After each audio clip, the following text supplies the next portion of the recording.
right, so market outlook. So we saw this uptrend. We saw the pressure come in the last few weeks. Off highs, we sold off pretty hard.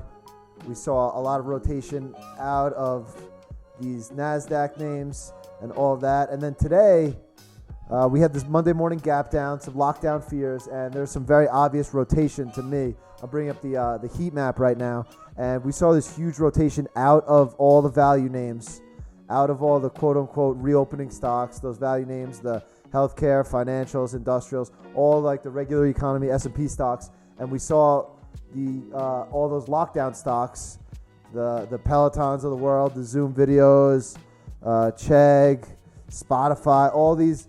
Roku was up massive. All these lockdown stocks started catching a bid today, which is a bit scary in the grand scheme of things, with Europe locking back down. But I mean, we just saw that massive shift again. Is there a bottom? Is today the bottom in for the S&P? I'm not sure. I'm not trying to call that. I think we might have still more downside ahead, but there is a lot of strength out there still. So I was buying some things today. But what are you thinking out there, Bennett? I have very similar thoughts. I'm going to pull up the first chart. I got it. Yeah, so again, you mentioned before, we took a lot of prior talks. We've been in this prior uptrend for months, and now we're starting to see the flip side of it as the market does pull back. For the SPY 320 is technically would be correction territory, about 10% drop off all-time highs.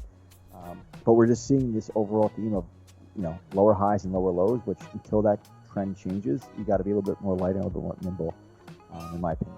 I agree.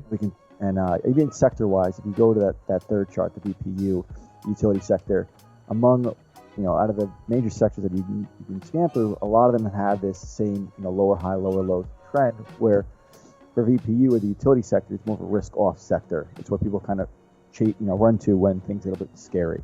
So this could be a sector that we could look to buy after 127, or just keep an eye on utility names in general for any setups.